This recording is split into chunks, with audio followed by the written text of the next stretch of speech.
Bon, amis madrilènes, amis catalans, bonjour à tous si vous m'écoutez tous. En tout cas, j'espère que tout le monde va bien. Il est temps pour moi, 24 heures après la lourde défaite en amical du Real contre le Barça au Classico, de prendre un temps pour souffler un petit peu, pour nous détendre, avoir un sang-froid en vidéo, ne pas déverser ma haine, ma colère, mon impulsivité et ma rage et mon seum dans un débrief à chaud comme je l'ai fait l'autre jour contre l'équipe du Real qui m'a énormément énervé sur beaucoup d'aspects et aussi notamment certains joueurs. Du coup, il est temps de se calmer, de tirer les bonnes conclusions comme les mauvaises conclusions. Quelles sont les leçons à tirer pour le Real ou même aussi pour le Barça au passage de ce Classico-là? Mais c'est clair qu'aujourd'hui, celui qui en sort le plus gagnant de ce Classico, c'est forcément le Barça. Au-delà du résultat qui est un peu flatteur, parce qu'il est vrai quand même que le 3-0, est-ce qu'il était vraiment mérité sur l'ensemble du match? Pas forcément, parce que le Barça a eu des grosses parts de domination. Ils ont su être solides, efficaces, faire un clean sheet et être cliniques devant. Donc ça, c'est tout à leur honneur. Le Real Madrid, par contre, n'a pas été aussi serein défensivement que d'habitude et surtout a énormément raté, en plus des poteaux et des barres qui venaient suppléer du moins Ter Stegen quand celui-ci était battu. Ter Stegen au passage qui retrouve un niveau tout à fait stratosphérique et qui montre en quoi c'est un des meilleurs gardiens du monde, tu vois, avec Thibaut Courtois. Mais le Real Madrid qui aurait pu, avec un peu plus de chance, réduire au moins un peu le score ou pourquoi pas ne pas avoir un score aussi important.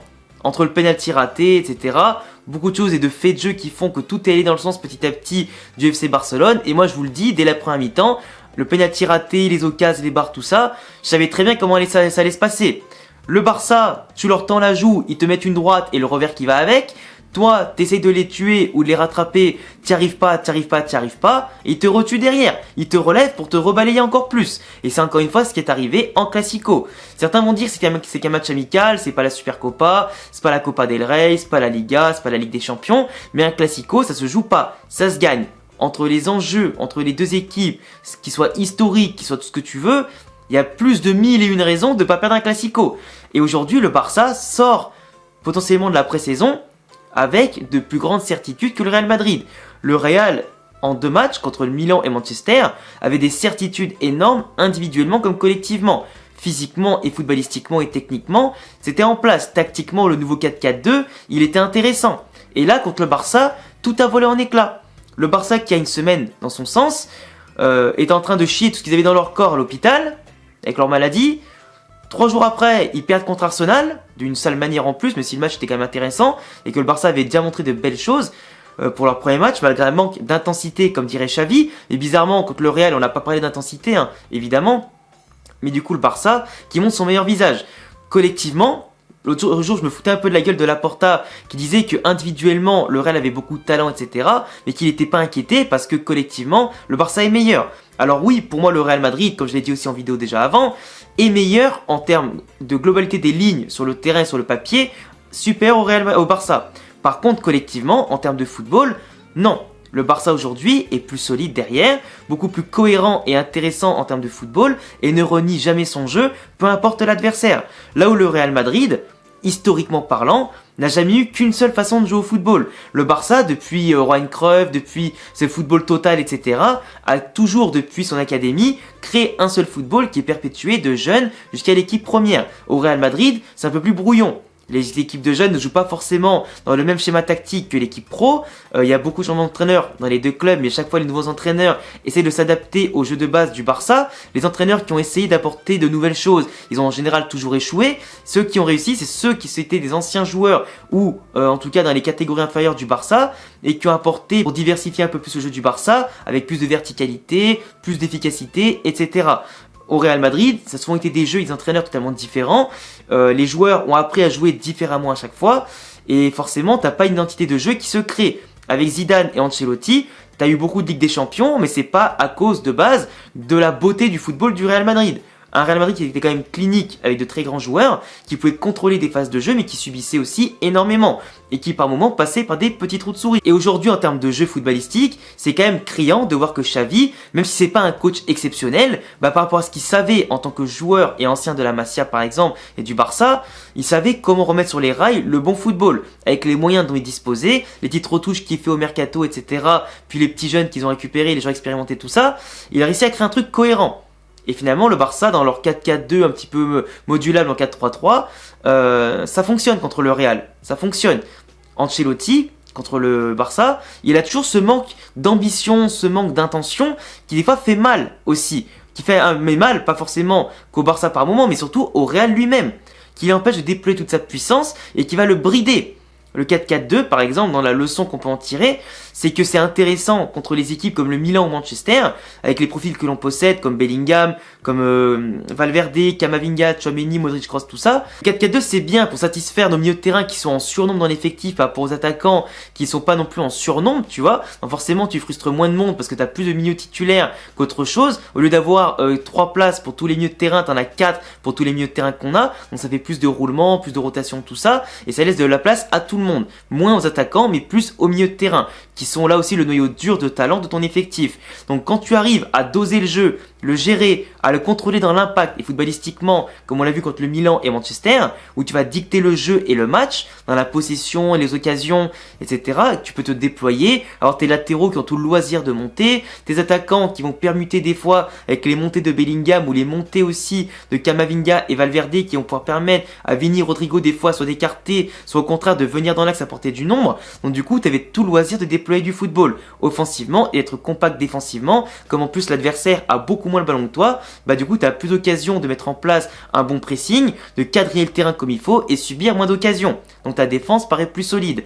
Par contre, dans un 4-4-2, quand tu affrontes le Barça par exemple, ou un effectif contre Manchester City ou le Bayern, qui pourront lutter d'égal à égal quasiment au milieu de terrain pour contester le ballon, la possession et aussi l'impact physique et des fois t'imposer un pressing dès que toi tu récupères le ballon, ben si ton 4-4-2 il fonctionne pas à ce niveau-là au milieu de terrain, c'est toute ta tactique qui vole en éclats. Parce que ton équilibre défensif, il sera plus là. L'efficacité offensive, elle va être mise à mal parce que tes joueurs partiront de plus loin. Et déjà que de base, t'as pas une stabilité offensive avec des joueurs devant comme Vini, Rodrigo, qui sont pas des vrais neufs, qui sont plutôt des ailiers remis dans l'axe quasiment, et qui auront comme premier réflexe de devoir s'écarter quand ils auront le ballon ou pas, et laisser des fois l'axe totalement désert. Avant, t'avais Benzema qui par ses décrochages mettait aucune présence dans la surface. Aujourd'hui, t'as Vini qui va à gauche, Rodrigo qui essaie de tenir le coup en mettant dans l'axe aussi, mais du coup t'as personne de l'autre côté. Et inversement quand ça se décale, du coup t'as pas ce qu'il faut dans les moments où tu es dominé pour apporter ce surnombre, cette puissance, cette intensité qui justement permet de prendre le dessus et de passer autant par les côtés que dans l'axe pour marquer des buts. Sans numéro 9, on va y revenir.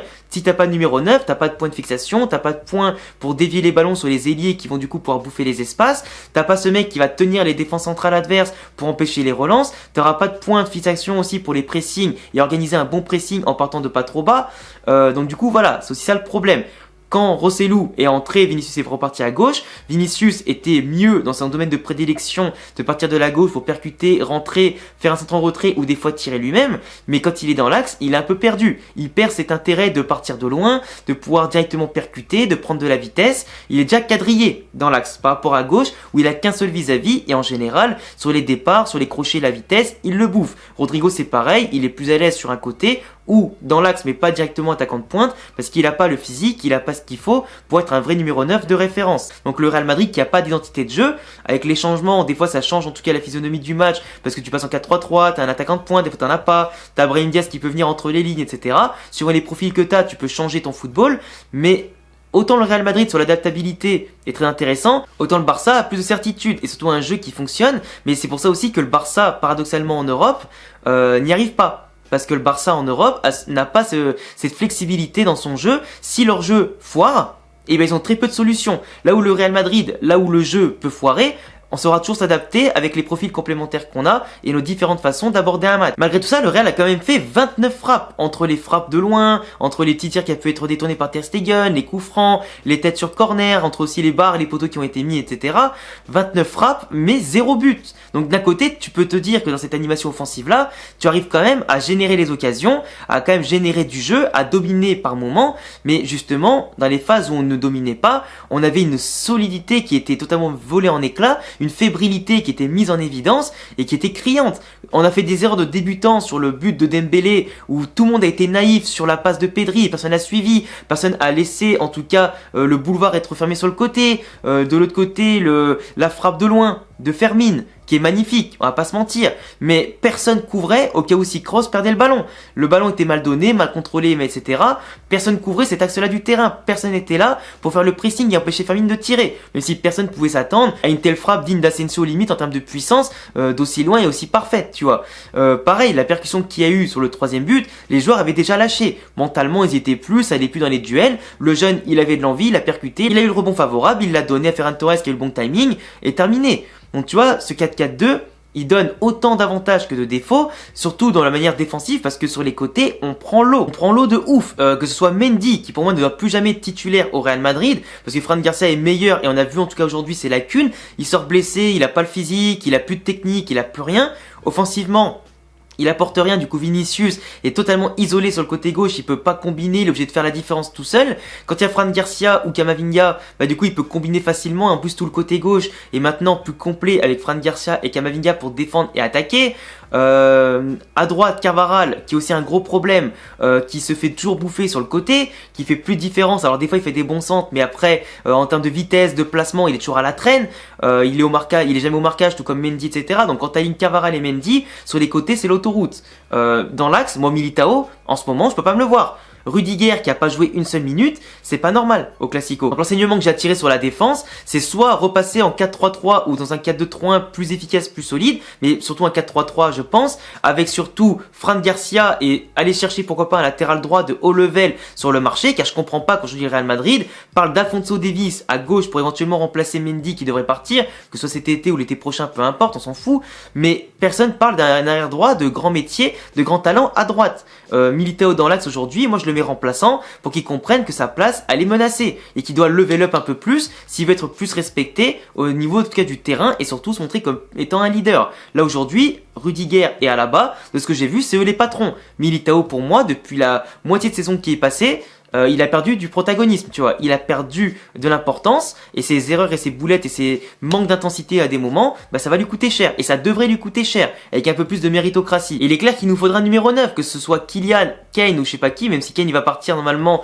entre le PSG et le Bayern. Donc Mbappé, elle est quasiment sûre qu'il va venir, elle a vu ce qui se passe, mais il nous faut un numéro 9 parce qu'il faut quelqu'un qui marque 30, 40 ou 50 buts dans la saison parce que on est capable de tirer 30 fois et pas marquer. Alors peut-être que sur d'autres matchs ça va marcher, tu marqueras, mais il te faut des références, il te faut des gens qui te fassent douter l'adversaire du moins, qui soient tueurs et qui vont pas rater tout ça. Vinicius qui glisse dans la surface au moment opportun, ce qu'il a tout fait bien, que tout le monde a tout fait bien dans l'action et qu'il a plus qu'à miner la cage pour qu'on puisse revenir au score. Non, il rate le penalty raté sur la barre parce qu'il veut être le tireur de penalty, il veut prendre la responsabilité et il foire. Non, je suis désolé, tu rates dès ta première occasion en Classico. Désolé, non, je te fais plus tirer. T'as Rodrigo qui est meilleur, t'as Modric qui est meilleur, t'as Alaba qui est meilleur, Kroos qui est meilleur, t'as plein de mecs meilleurs que toi dans l'effectif. Tu serais même pas le top 6, top 7 tireur de l'effectif au penalty. Tu les tires pas. Oui, ça te mettrait peut-être à la table des Mbappé, des Haaland de les tirer. Tu veux jouer les stats pour le Ballon d'Or. Mais si t'as pas les épaules et le mental de tirer un penalty, comme j'ai déjà expliqué plein de fois pour Vinicius, c'est pas la peine.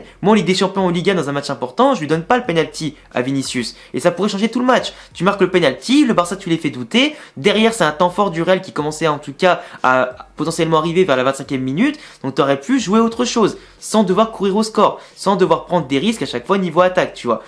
Le 4K2 du coup qui nous fait couler défensivement etc, c'est un aspect quand tu contrôles pas le jeu. En 4-3-3 là où tu retrouves un petit peu tes forces, des ailiers et surtout un attaquant de pointe, bah tu trouveras le point de fixation, tu pourras te faire descendre avec du coup de la présence devant, faire reculer les blocs adverses, percuter sur les côtés avec tes forces. Le 4-4-2 il améliore autant notre force au milieu de terrain qui nous dessert sur nos meilleures armes létales pour marquer en attaque. Et c'est pas normal que ce système, après tous les systèmes ont des avantages et inconvénients, mais de là nous court-circuiter dans les matchs les plus importants, ça je suis pas d'accord. Après forcément il y a encore des peaufinages, il y a encore des choses à améliorer, mais quand tu vois qu'en face le Barça, Gundogan, Pedri, Aurel Romeu et De Jong ont réussi en un match à être déjà quasiment hyper importants ensemble, ils ont déjà trouvé des automatismes, etc. Les mouvements étaient super fluides. Même les changements apportés au jeu du Barça, même les changements qui ont été faits ont quasiment rien changé à leur football. Ils ont réussi à tenir le coup, à marquer même encore plus et avoir en tout cas ce football intéressant. Enfin bref, pour résumer, pour moi le 4-4-2 c'est bien, mais ça manque encore d'automatisme, ça manque surtout aussi de repères avec un vrai numéro 9 qui peut faire la différence, avoir ce point de fixation qui aiderait beaucoup. Ce manque d'efficacité pour le Real Madrid.